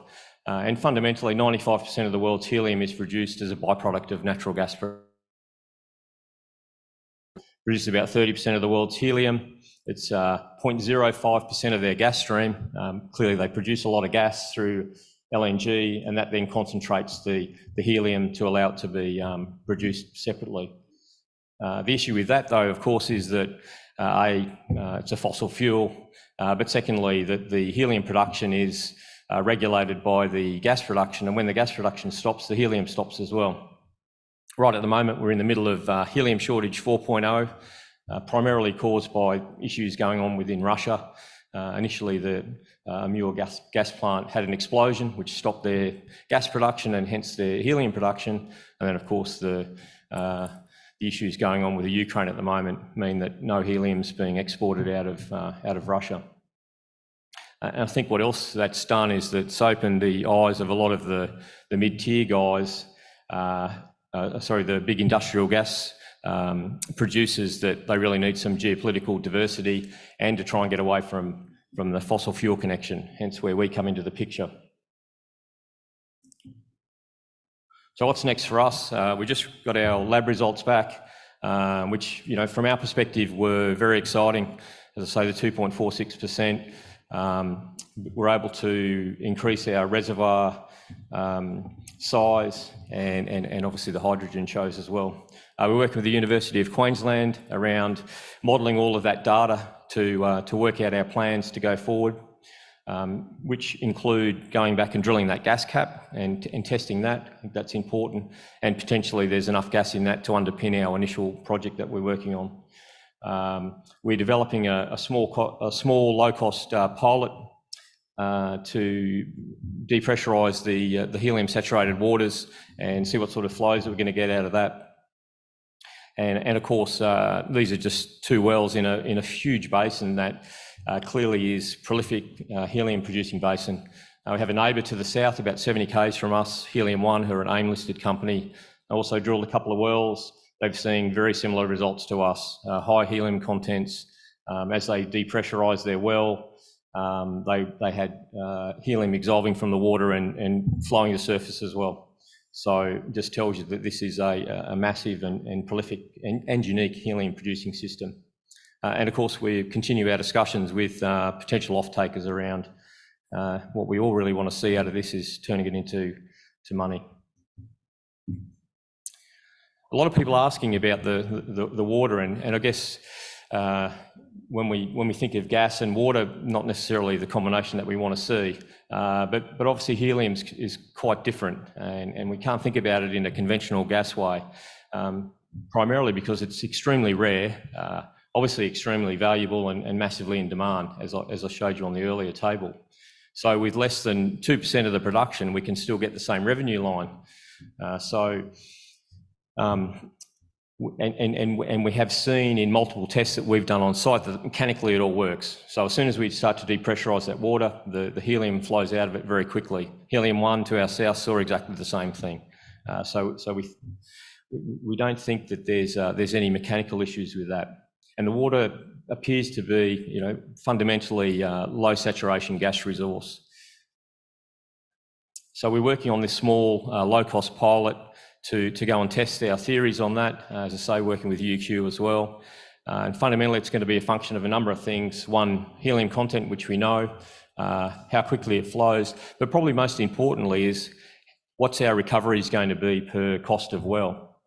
So if we can come up, this is application of my background, CSG technology around some dewatering to depressurise, and we think we can do this in a very simple, low-cost way. Which, given the revenue line that we've got, means that the payback on those wells will be very quick. And what it also means is that water is the fundamental pathway for helium through this whole basin, again, as seen by us in Helium One. So if we can prove this, or once we've proved this and get this a model that's working in Volatile, that then opens up the whole basin for us.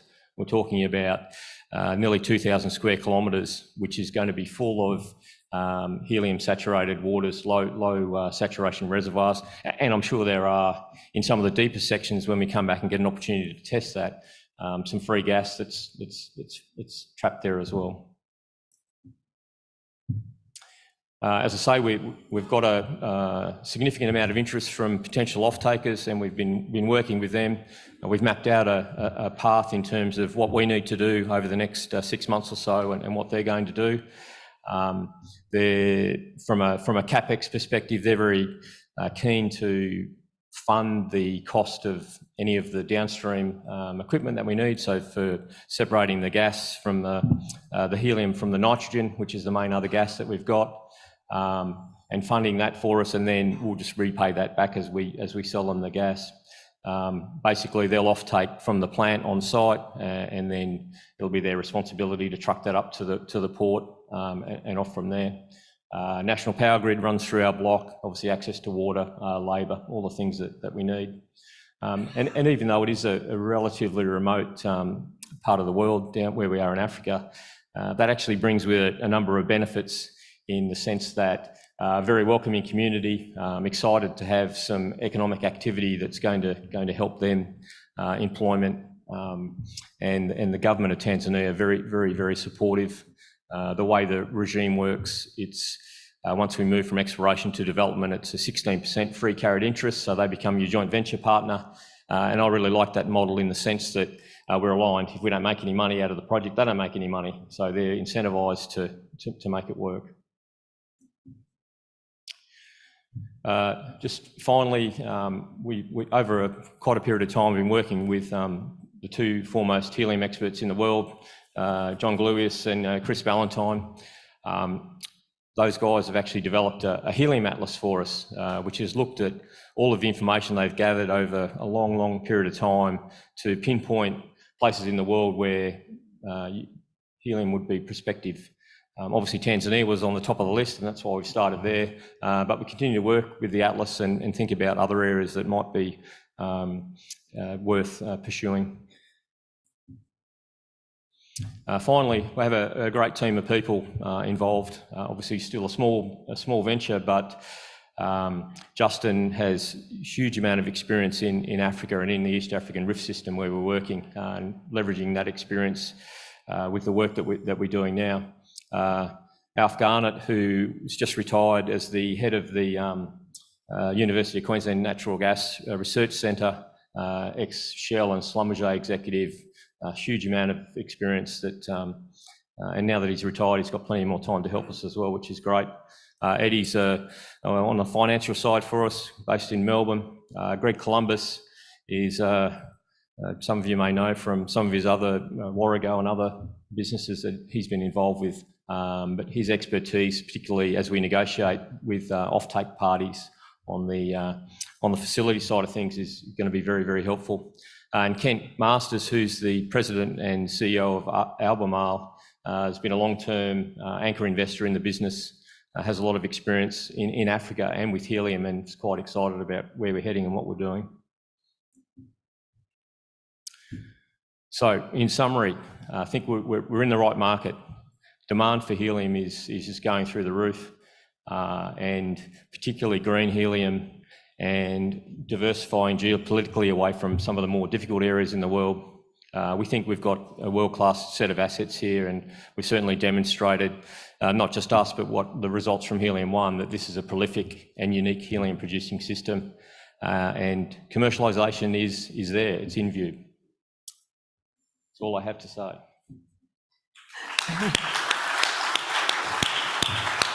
I thought you'd be more excited at the end of that, because it's very exciting news.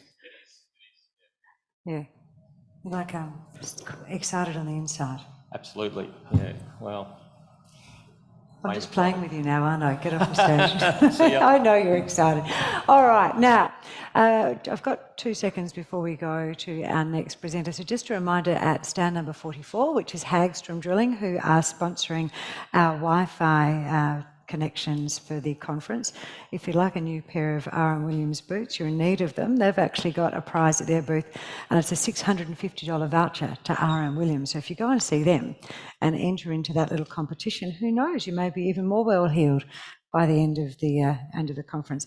That's saying that you won't find yourself a 10-bagger. So who knows what's possible? And this man here is all about giving people good advice. Is that not correct, young Timothy? Yes, hopefully. All right, so Tim... You can be the judge afterwards, though. Okay. Tim is the Relationships Manager for Juniors at the ANZ Bank, and he's going to wrap up this first session this morning. So the title of his presentation, got a nice blue wash of lights in keeping with the ANZ, is A Volatile 2024, The Impacts for Explorers. So please make him very welcome. Well, thank you, Chrissy, and good morning, everyone. It's a great privilege for ANZ to be here at RIU 2024. I've been asked so many times already, what is a bank doing at an Explorers Conference? And there's a simple answer to that. ANZ wants to journey with all of our mining clients from cradle to grave, if I can use that analogy. And so what that means is not only do we have a team of project finance specialists that look after our producers, but we also have a dedicated team of bankers that look after our explorers.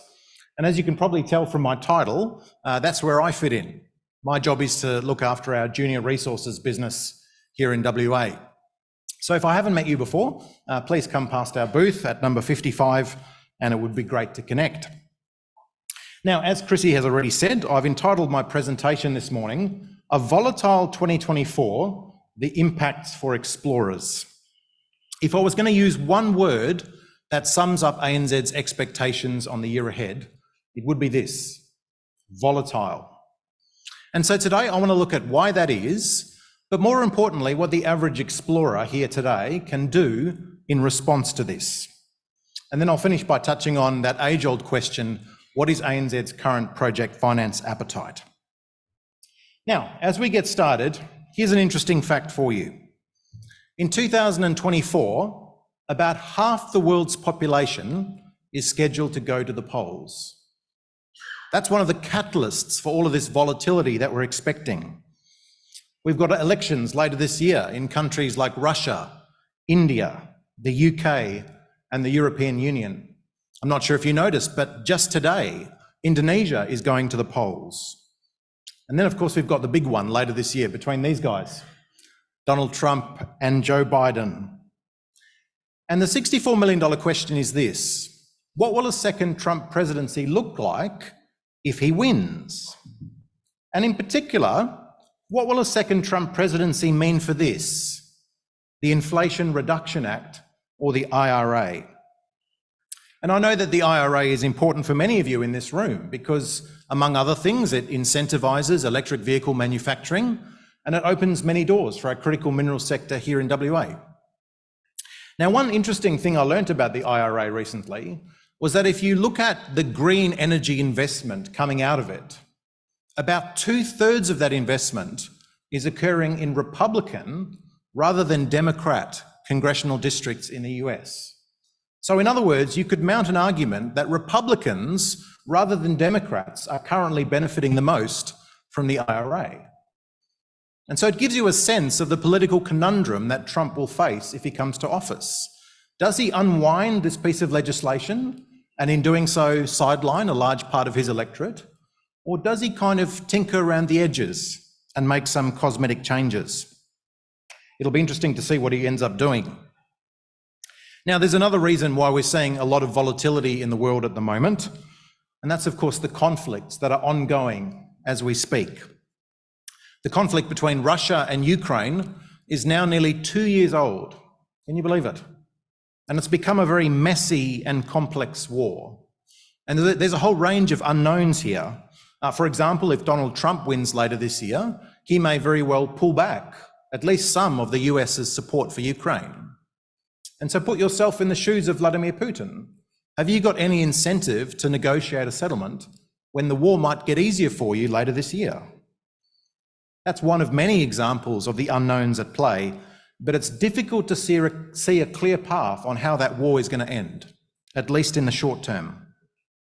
And then more recently, we've also had a range of flashpoints across the Middle East, in Gaza, in northern Israel, and more recently in the Red Sea.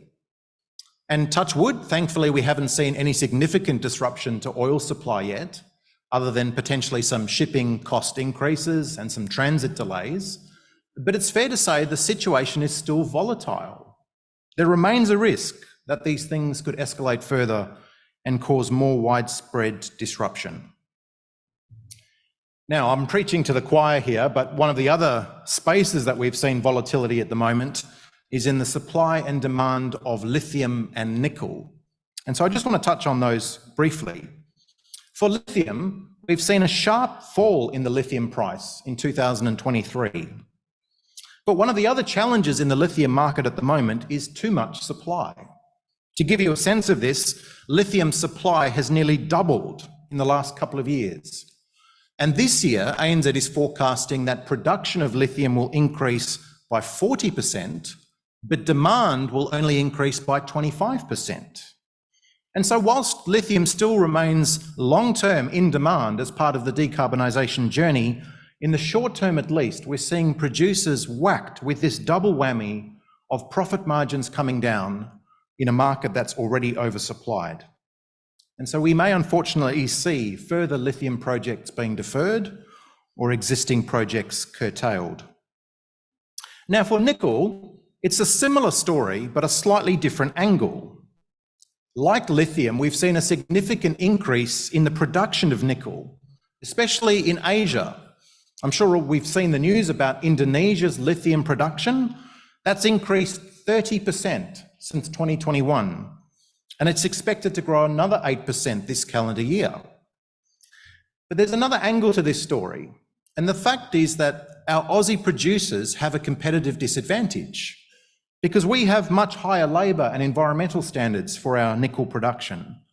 But based on how the market works, our producers receive no cost advantage for our higher standards. And I've heard some discussion about government jumping in and providing some short-term relief, or potentially even some reforms on the London Metals Exchange. But for the moment at least, ANZ doesn't see any significant upside in the nickel price this year. Now, we've spoken about a few of the reasons why 2024 is likely to be volatile, but perhaps this is the most well-known reason and the most well-reported: interest rates and inflation. I'm sure we've all seen how inflation is reducing around the world, in countries like Australia and the US in particular. And so this has caused the market to form a very strong view that central banks will start to reduce rates later this year.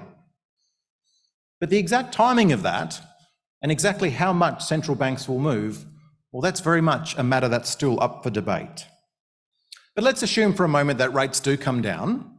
There's obviously going to be some winners in this, right? For those of us with a mortgage, this is great news. Our loan payments will come down, our inflation will reduce our expenses, and obviously a tax cut in July should go a long way to providing cost of living relief. And these lower interest rates should also provide a bit of a tailwind for commodity markets. Generally, lower interest rates provide a much more positive backdrop for the market. And so with improved sentiment and the weaker expected US dollar, we should expect to see a benefit to commodity prices in general. But not everyone's going to be a winner, unfortunately. And I think what the general public often forget is that there's more people than just mortgage holders and commodity traders in the economy. For people with cash balances, like the average junior explorer here this week, unfortunately, interest rates coming down is not so good news, because it means the interest income that you can rely on from your bank deposits is also going to reduce. And so as that occurs, it's going to become more important than ever to proactively manage your cash balances. In other words, to spread your cash around between a variety of high interest savings accounts and fixed rate term deposits. And if you have overseas assets, which many junior explorers this week do, don't forget about your foreign currency as well. Things like high interest accounts and fixed term deposits are available in foreign currency too. Ultimately, what you want to do is make sure you're striking that tricky balance between maximising your interest and preserving your liquidity, not just on your Aussie dollars, but on all your funds as well. Now, there's going to be one interesting story that I think is going to be particularly fascinating this year, and that's the impact on all of what we've spoken about on the gold price. Remember where we are for a moment. We're in an environment of geopolitical volatility. We've got reducing interest rates, and so therefore cash deposits are becoming less attractive, and therefore the opportunity cost of holding gold is also coming down.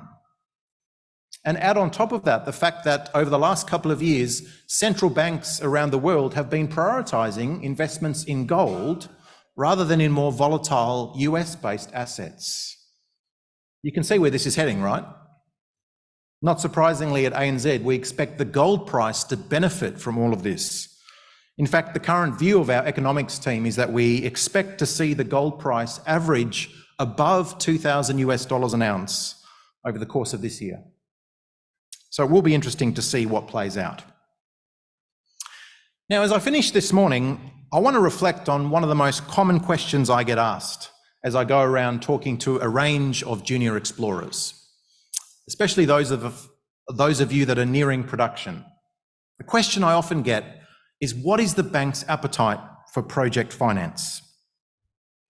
Now, the good news is ANZ still continues to have a strong lending appetite for the right projects. But you will probably counter that by rightfully asking me, well, what is the right project? Now, it is a bit of a how long is a piece of string question, but I want to touch on three things that our project finance team is looking at in the deals that come across their desk. These are three trends, if you like, in the project finance environment. Firstly, ESG. And I'm sure that's not a surprise to any of you. Environmental, social, and governance principles have always been important for lenders. But it's fair to say that we've seen that focus intensify in recent years. It's now the norm, rather than the exception, for the ESG credentials of a project to have to be independently verified by external consultants. And I don't see that trend abating anytime soon. And the second trend that our project finance team is seeing, and what we're looking for, is robust feasibility studies. For many projects, we're seeing an increase in the complexity of the production process. And so that comes with a heightened set of risks for all stakeholders, but especially for us as the lender. And so as best practice, we want to see projects with robust feasibility studies, including the relevant metallurgical testing. And most importantly, we want to see that done before the FID phase, before companies commit to going ahead.